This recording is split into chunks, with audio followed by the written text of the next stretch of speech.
Good afternoon, I'm Giovanni Dennis with the Midday News for today, Friday, November 20. A special welcome to you if you're watching online at onespotmedia.com. The 5-year-old boy who was attacked by dogs in St. Dacre, St. Anne on Sunday will be flown overseas for emergency surgery. Michaeli Allen, who was bitten all over his body, is scheduled to leave this afternoon from the Sangster International Airport for New York. The emergency procedure is being facilitated by a group of Jamaicans. A group of surgeons from the Montefiore Hospital in New York reached out because they had been approached to try and save Michaeli Allen's life. Unfortunately, Michaeli needs urgent treatment in order to avoid a life-threatening infection, and the kind of surgery that he needs is unavailable currently in Jamaica. The real issue wasn't raising the $120,000 to carry out the surgery and look after him and his mother. It was really because the mother and child did not have passports, and the process of getting passports and trying to get the US visa was just impossible for them. So they reached out to see if I could try and help do that. I've worked with them previously. We've helped save a couple of people, and I've been through the process before. So we were able to make some contacts with connections in Jamaica and do what we could. Yesterday morning, this young boy didn't have a passport or a visa and no way to get out, and here we are 24 hours later. I'm currently on a flight over to Montego Bay from New York with a nurse from the Montefiore Hospital, and who's also a Jamaican, and we're very, very much looking forward to bringing Michaeli back. St. Catherine has seen a decline in the number of confirmed COVID-19 cases. This was revealed by Chief Public Health Inspector for the parish, Grayson Hutchinson. He was speaking at the St. Catherine Public Health Sanitation Committee meeting this week. O'Shane Masters has that story. The St. Catherine Health Department says it is encouraging that the parish is seeing a reduction in the number of COVID-19 cases. Encouraging too for another reason. Especially since it is known that there are several parties that were held without permits and therefore in breach of the Disaster Risk Management Act and the protocols. It is important that persons continue to observe the protocols so as to ensure that there is further decline and the risk of deaths, hospitalizations, infection and spread are reduced. As of November 11, the parish recorded 2,260 confirmed cases of the virus. Chief Public Health Inspector for St. Catherine, Grayson Hutchinson, says most of these people have recovered from the virus. There are currently 87 active cases in the parish, and active cases are those diagnosed within the last 2 weeks. The cases are distributed across the parish. Portmore has 31 of the active cases. 35 of the active cases are in Spanish Town. Linstead has 11. Old Harbour has 10. As for nursing homes, the St. Catherine Health Department continues to test residents and workers. Mr. Hutchinson says testing has been done at 22 of the 33 nursing homes in the parish. A total of 371 members of staff at the nursing home facilities were tested, and 522 residents were also tested. The results revealed that 26 members of staff were positive and 33 residents were also positive. For Spanish Town Infirmary, 67 staff members were tested and 106 residents. The results show that 4 staff members were positive and there was no resident at the facility who tested positive. O'Shane Masters, TVJ News. Still in St. Catherine, the majority of schools inspected in the parish do not meet health standards. Chief Public Health Inspector for St. Catherine, Grayson Hutchinson, says 111 schools were inspected by the Health Department. The majority of them were early childhood institutions.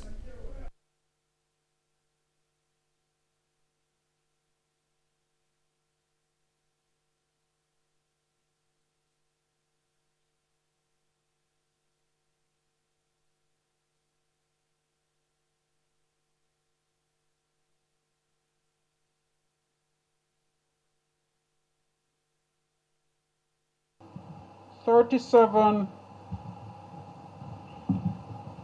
primary schools and 22 high schools.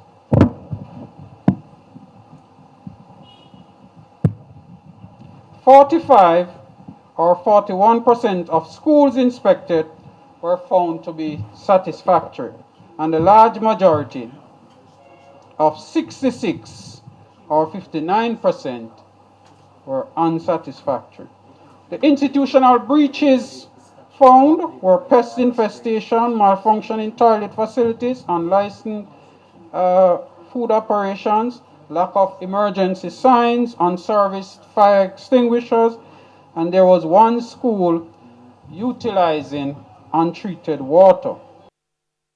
He says schools that did not meet COVID-19 safety standards did not have any isolation area. There were also inadequate hand washing and sanitization stations. 17 schools across the island have been opened for face-to-face classes on a 2-week pilot program. An unexpected spike in COVID-19 cases after the Christmas period could put more pressure on hospital bed spaces across the country. That prediction from Chief Medical Officer CMO Jacqueline Bisesa Mackenzie while speaking at the Ministry of Health's weekly COVID-19 conversations last evening. Mrs. Bisesa Mackenzie said if activities increase around the American Thanksgiving period, that the situation will be worse come January.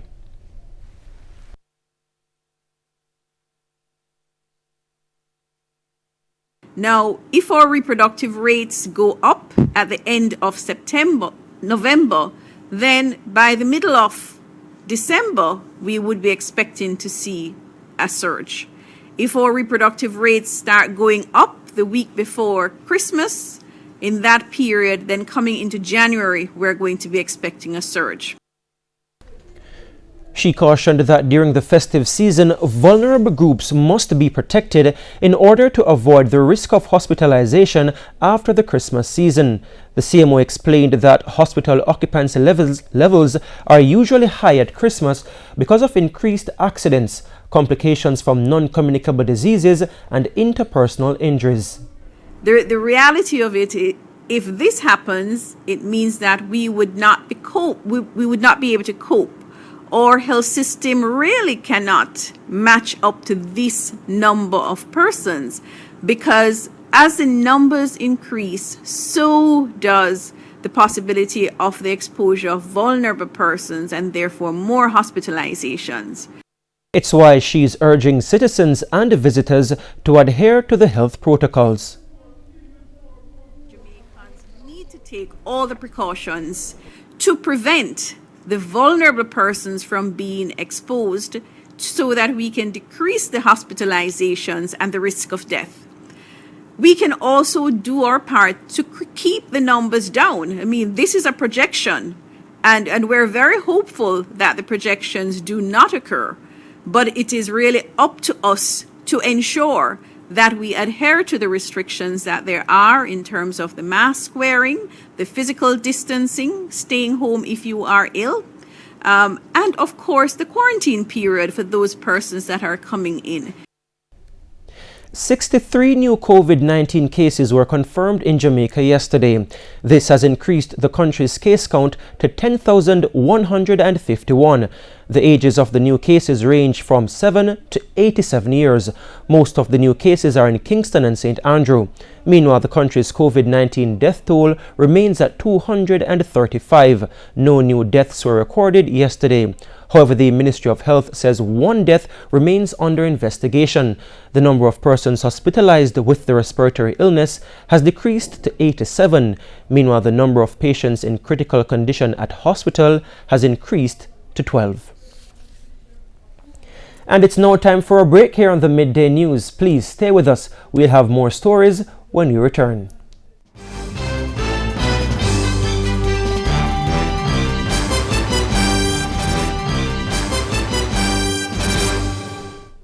Welcome back, and we're continuing the news. The St. Anne's Bay Hospital is coming under fire for the treatment of a male patient. The man's family is accusing the hospital of poor treatment, but the hospital is refuting the claims. Helena Hospital has the details. On November 9, a man showed up at the St. Anne's Bay Hospital for treatment, but his wife, Kimberly Williams, says the wait to get medical care took hours. I got there like about 12:15, thereabout. My husband was in serious pain. He had diarrhea and some vomiting, right? However, when we got to the hospital, we did a screening. After the screening, they told us to sit under a tent. I was sitting under the tent and waiting. But the man's family complained that the treatment by hospital staff was poor. I hear a patient give out, "Oh, he's a suspected case of COVID." That's what they're saying there. Me say, suspected case or not, deal with my husband like how he's supposed to be dealt with. If he has COVID, you can't have him out here so lay down for dead. So only take him and put him in one room by himself, and only treat him if a COVID him have. The man was later treated and released. However, hospital officials say that is not the case. There were 3 emergencies being dealt with in the A&E at the time. But it's unfortunate that what is being widely circulated has become the story.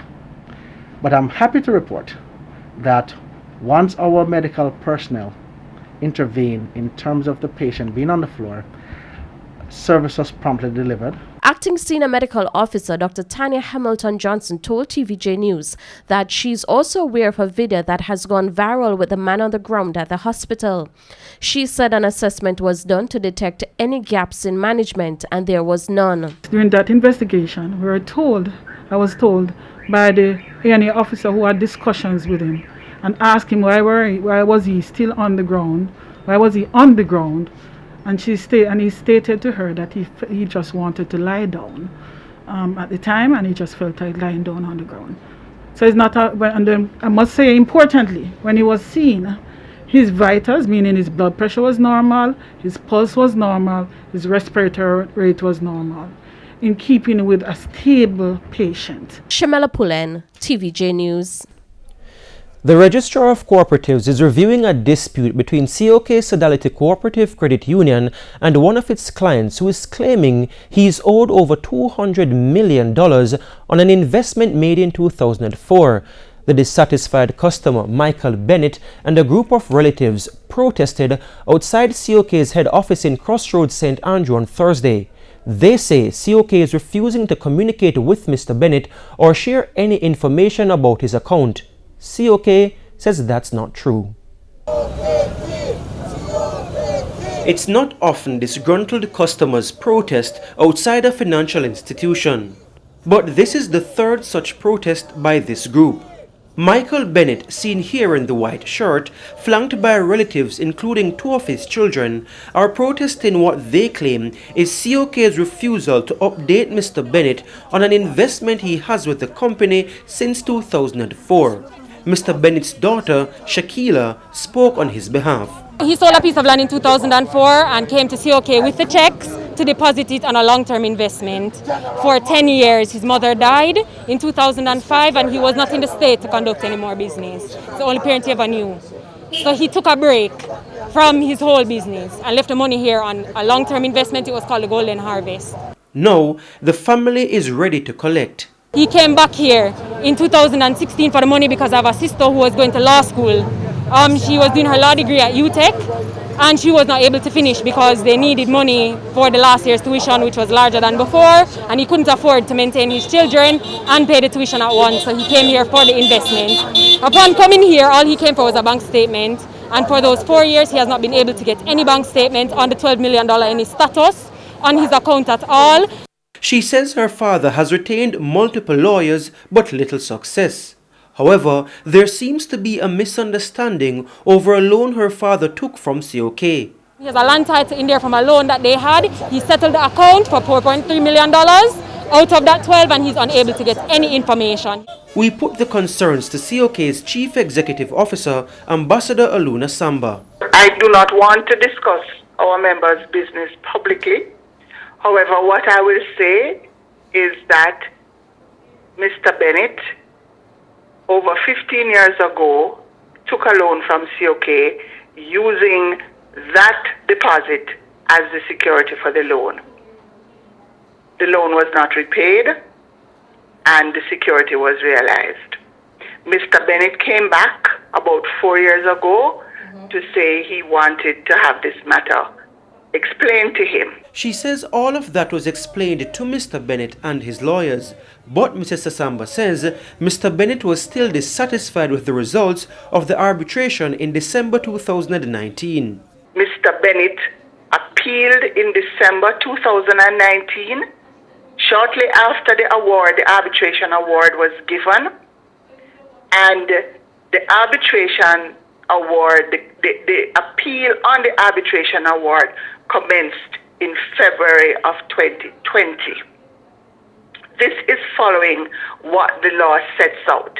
That appeal by Mr. Bennett, she argues, is now before the Registrar of Cooperatives.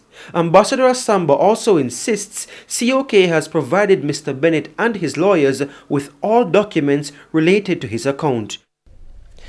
Back in St. Anne, once listed as a hotspot for crime, the community of Parrytown is now seeing a reduction in acts of criminality. As we hear in this report from O'Shane Masters, the positive news comes from a combined effort with stakeholders in the community and the police. Residents of Parrytown in St. Anne for the past years have been living in fear due to crime and violence. They say the flare-up of violence is due to a number of gang members fleeing other parishes and moving into the community. What they do, they invigil the younger youth, them were born and grow in the community. And then now they follow them and then carry them out and do all their ranks. Councillor for the Beechertown Division, Ian Bell, says for too long the community has been under siege by criminal elements. He recounted receiving calls about gunfire in the community. I remind them of the times that they used to call me about the amount of shots being fired. And a lady said to me, yes, councillor, more shot and gun used to bark in Parrytown more than dogs. But the community has seen a turnaround following the shooting death of the individual identified as a mastermind of the criminal activities in the community by police officers in Kingston over a month ago.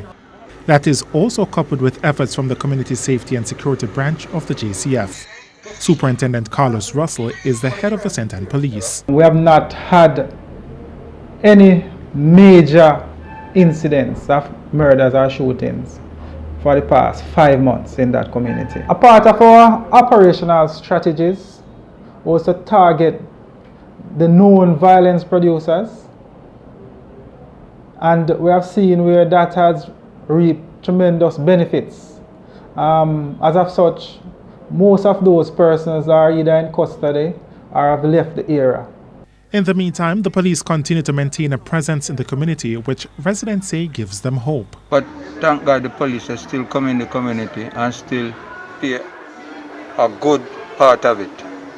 They calm it down, we can unite, they come around, they come amongst us. So we feel more comfortable and we're happy. So when we see the police coming to our community, it doesn't scare us. We feel good because they are here to protect us. They are here to help us. Superintendent Russell says the rate of crime in the community is now tolerable. The level of crime in the Parrytown community has reached an acceptable level, and the citizens are feeling more free to move around. The fear that once existed in that community has now dissipated, and the police and the citizens are working together. Yes. In news overseas, Peru now has a third president in just over a week. The nation is under political turmoil after the previous president was impeached. More from the CNN. A country in turmoil. Violent clashes erupted last week in Peru after Congress impeached President Martín Vizcarra, clearing the way for this man, head of Congress Manuel Merino, to replace him.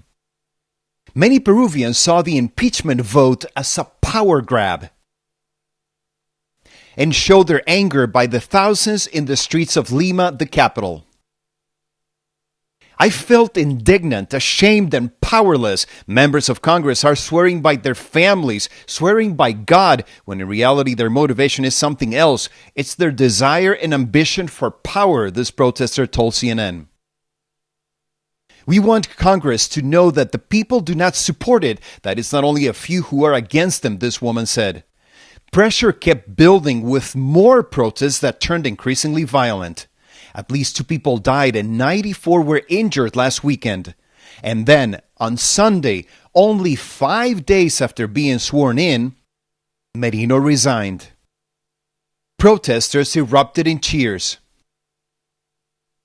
2 days later, a new president, Francisco Sagasti, chosen again by Congress, was sworn in. Sagasti is a 76-year-old engineer and former World Bank official. Sagasti was Peru's third president in a week and the country's fourth in as many years. U.S. President-elect Joe Biden's victory in Georgia has been confirmed by a recount. This as legal efforts by President Donald Trump's allies to challenge his defeat were dismissed in 3 states. The Democrat beat his Republican rival in Georgia by 12,284 votes. Mr. Biden said Mr. Trump knew he was not going to win and had shown incredible irresponsibility by not conceding. The Democrat is set to take office in January as the 46th U.S. president. And that's the Midday News. I'm Giovanni Dennis. Please stay tuned on behalf of the news, sports and production teams. Good afternoon.